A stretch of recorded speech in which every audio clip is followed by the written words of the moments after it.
सर्वाधिक जागांची अपेक्षा. प्रचाराची सुरुवात 20 ऑगस्ट पासून. जागा वाटपात कच न खाण्याची नेत्यांची भूमिका. पावसामुळे पुण्यात शहरभर खड्डे. वाहतूक कोंडी टाळण्यासाठी 30 चौकात जड वाहनांना बंदी. पिंपरी चिंचवड शहरातील पूर परिस्थिती.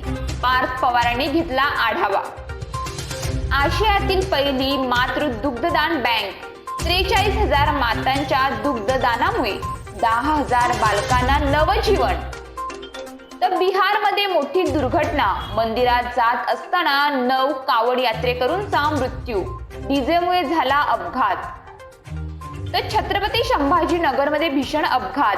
2 जिवलग मित्रांचा जागीच मृत्यू. विकास वृत्ती वसुली बुद्धी. नागपुरात भाजपाची होल्डिंगबाजी. अनिल देशमुखांना पुन्हा डिवचलं. नाशिकमध्ये महापुराचा हाहाकार. मासेमारीसाठी गेलेले 12 जण अडकले. बचाव कार्य सुरू. पुण्यातील पूर परिस्थितीबाबत मोठी अपडेट. खडकवासला धरणातून पाण्याचा विसर्ग सुरूच. मुख्यमंत्री पुणे दौऱ्यावर. आरक्षणावरून बांगलादेशमध्ये महाविस्फोट. एकाच दिवशी 100 ठार. पोलीस स्टेशनमध्ये 13 पोलिसांची हत्या.